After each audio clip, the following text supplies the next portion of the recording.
So, welcome to Jumbo IS and welcome to our lecture series called Daily News in Shorts. In this lecture series, we cover a particular day's current affairs in a short span of time in around 20 minutes. Now, the purpose of this lecture series is very simple. You see, current affairs form a very important portion of your civil services examination. And to get a good grasp of current affairs, you need to cover them on a daily basis. But the problem is, you can't spend your entire day reading the newspaper or covering that day's current affairs, right?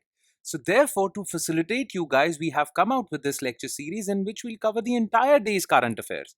The important news items, mind you, not all news items, only the important news items from the perspective of civil services examination, we'll cover those important news items in and around 20 minutes.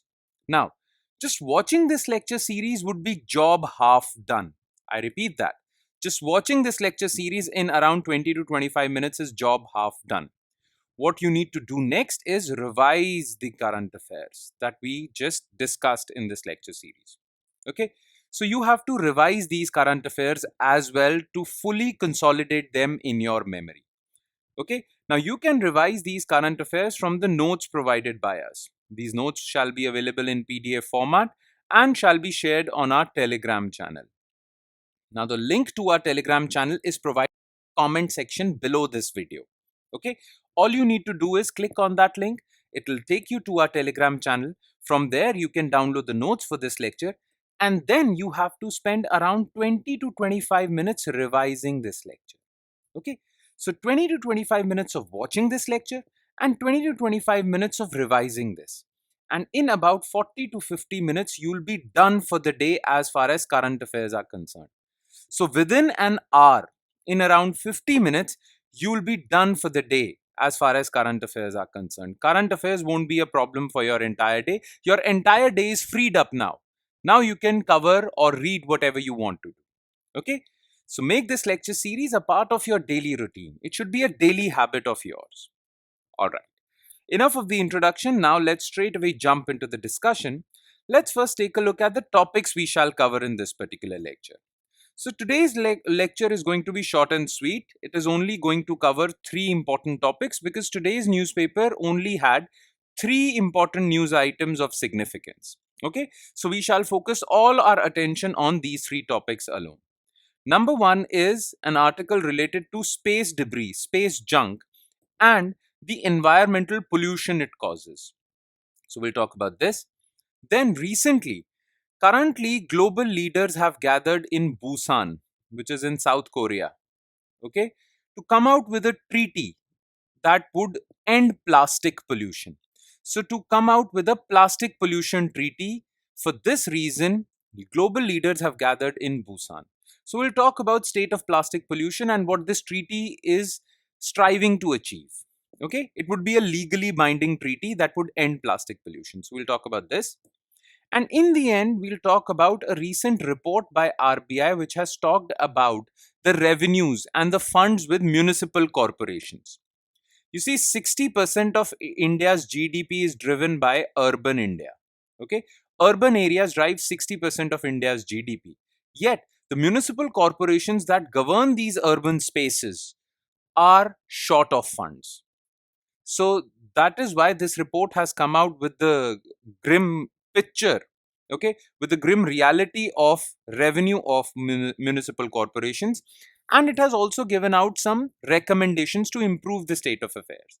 So we'll talk about this entire issue in detail. All right. So we'll be focusing only on these three topics.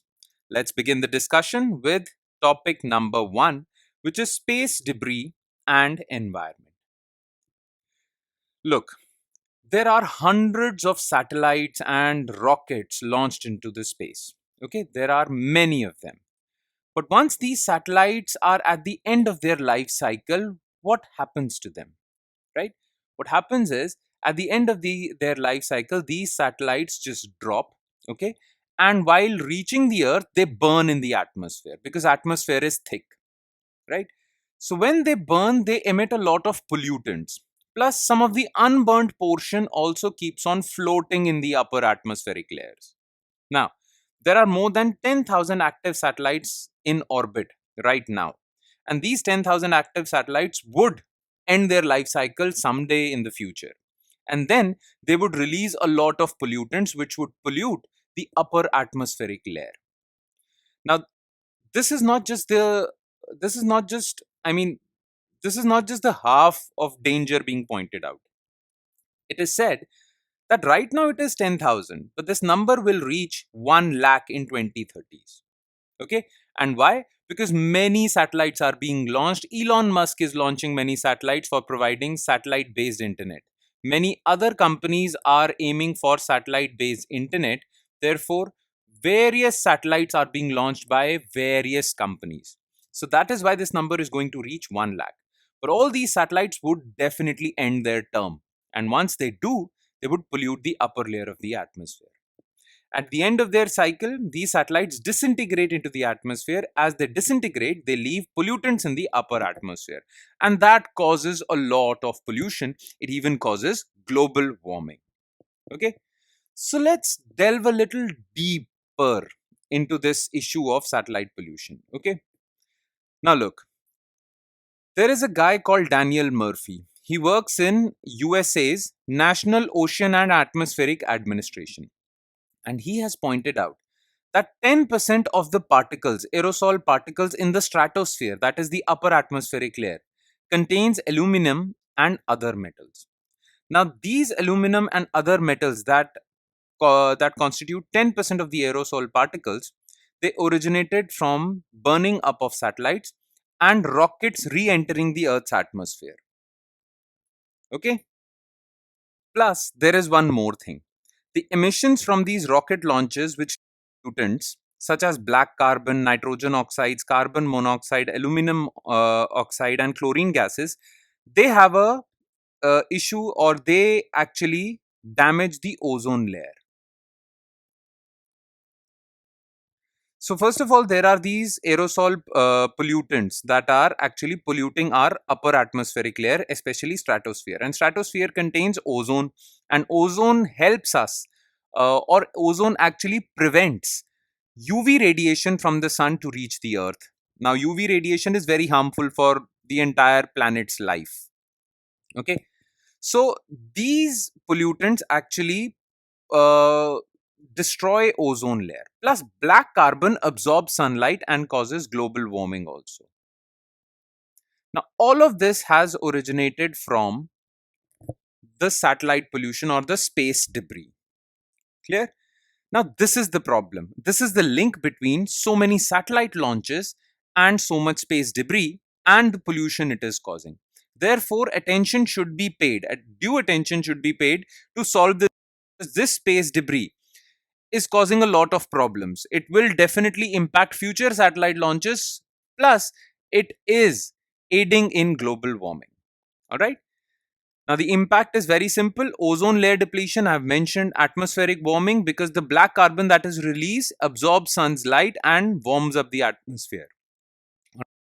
Plus, there are other changes to the atmosphere. Copper and other metals released during the burning of spacecraft wiring and alloys are known to be powerful catalysts for chemical reactions. And these chemical reactions can lead to many things: acid rain, more pollution, uh, changes to the atmosphere, global warming, and whatnot.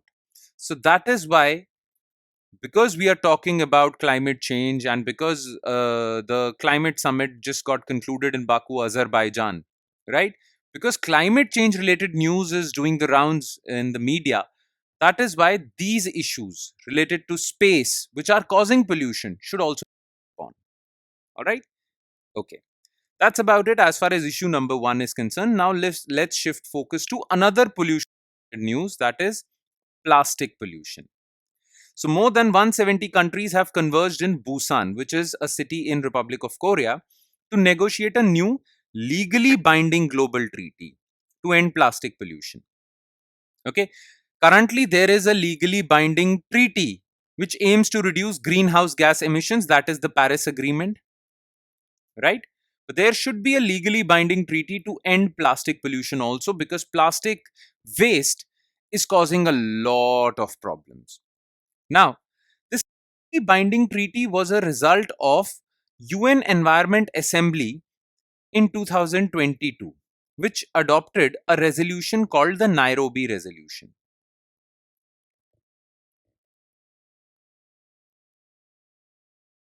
Okay, so United Nations Environment Assembly gathered in Nairobi and they adopted Nairobi Resolution. Under that resolution, they resolved to create or to negotiate a legally binding treaty to end plastic pollution. Okay, so it is the result of this Nairobi resolution of UNEA that global leaders have gathered in Busan, okay, to implement the Nairobi resolution. Now, plastic pollution is really problematic. Annual global plastic production has doubled in recent times. Okay, in 2000 it was 234 million tons. Now it has reached 460 million tons. Half of it is produced in Asia. Okay, and most of this plastic is dumped in rivers, oceans, and it damages wildlife. It impacts people's health. Okay, plastic generation is also set to double by 2040. It will reach 700 metric ton. It is a report by OECD. Okay, the problem with plastic pollution is that plastic is not biodegradable. Okay, plastic takes around 20 to 500 years to degrade, so it remains in the environment and pollutes the entire world. Okay, plus plastic recycling is also taking us nowhere. Less than 10% of plastic gets recycled. Okay, despite so many efforts, only less than 10% plastic gets recycled. Plus, plastic leaks into the environment where it breaks down into microplastic, and microplastics and nanoplastics enter our food chain. Okay, from there they impact our health also and biodiversity also. So plastic is a real problem. Okay, now, what is the impact of high plastic pollution? First of all, human health, because these microplastics have entered have entered in humans, and they cover all humans. Basically, microplastics are in us all. Okay, and they have led to so many diseases like cancer, diabetes, neurological disorders, and whatnot. Then it damages biodiversity. Then it also contributes to greenhouse gas emissions because plastic management and production of plastics causes greenhouse gas emissions, which leads to global warming, right? Therefore, we need to come out with a legally binding treaty to end plastic pollution because plastic is really creating problems. In fact, the most are created due to plastics. Now, in Busan, global leaders have gathered. But what is India's stand regarding this treaty? Okay. So first of all, India contributes to a fifth of global plastic pollution. So 20% of plastic pollution is caused by India, the highest. Okay. And this is problematic. Now, India has made it clear that if this treaty will say that you need to reduce production of plastics, we will not bind or we will not agree to this treaty. India is saying that, look, in the Nairobi resolution, you said end plastic pollution. Nothing was said about reducing production of plastics. Okay. So we won't reduce production of polymers or plastics, but yes, we will take all efforts to make sure that plastics do not pollute our environment. We will do recycling, reusing, whatnot. Okay. Plus, India has also said that this legally binding treaty should also have a mechanism to fund developing countries, provide them with finance so that and technology transfer so that they could transition to a non-plastic future. So there are two demands made by India from this treaty. Number one is no reduction in production. India needs plastics. Okay. And number two is finance. Give us money to transition to a cleaner, non-plastic future. Okay. So this is the thing. And let's move on to our last news item of the day, which is revenue of municipal corporations. Now, look, I mentioned this before in the introduction. Urban India contributes 60% of India's GDP. But municipal corporations, which are responsible for providing essential services in urban areas, have debilitating financial positions. Okay. The major source of revenue for these municipal corporations is property tax. But property tax revenues amount to 0.12% of the GDP, which is very low. These MCs, these municipal corporations, do not generate their own revenue. They are unable to generate their own tax revenue, and they are dependent upon grants from state governments and central government. Okay, so as far as their own tax revenue is concerned, it is very low.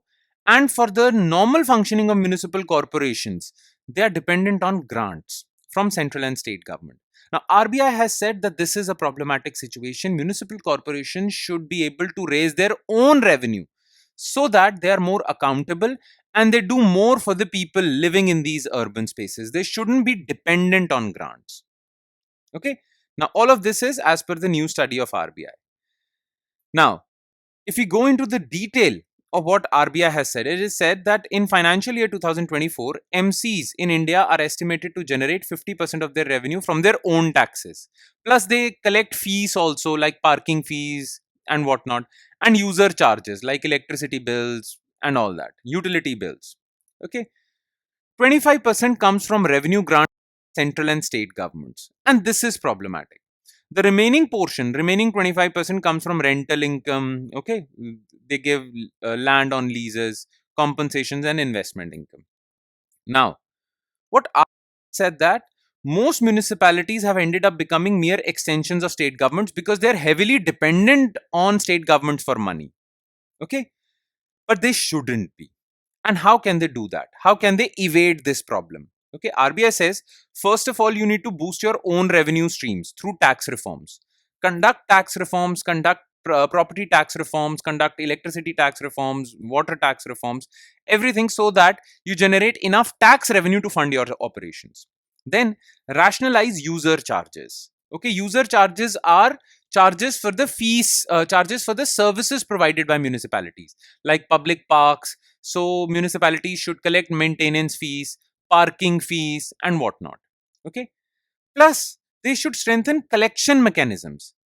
Okay. Many people don't pay these fees. Many people don't pay property tax also. Though there is a lot of corruption in bureaucracy, municipal bureaucracy. So they should strengthen that so that much of the revenue goes into the kitty of municipal corporations so that they can fund their own operations and are not mere extensions of state or central government. RBI has said that the reason why we are saying that municipal corporations should be self funded is because it increases financial autonomy. They can take independent decisions. Right now, they can't, because if they go against the will of state governments, they stop their funding. So, for financial autonomy, they should have their own money. Okay. Plus, if their funds increase, then their capacity to plan and execute long term projects. Okay, building urban roads, building facilities, building many other things for improving the lives of the citizens living in those urban spaces. They would have more money to actually implement those projects also. Okay, so this is the whole issue. Make sense? That's it. It is a short lecture today because not many topics were covered in today's newspaper or important topics. So we'll end at that. But please do not forget to revise this lecture also. It won't even take 20 minutes also, because this was a short lecture. It will take around 15 minutes for you to revise. But please do that, because only then you'll be able to consolidate these current affairs in your memory for long periods of time. So if you do not want to forget these current affairs, okay, if you won't revise, you will forget them in another week or so. But if you don't want to do that, please spend the necessary 10, 15, 20 minutes revising these current affairs. And you can revise these current affairs from our Telegram channel. All right. Okay. On that note, I'll be signing off. Thank you so much, everyone. And I'll see you next time with next day's current affairs. Thank you.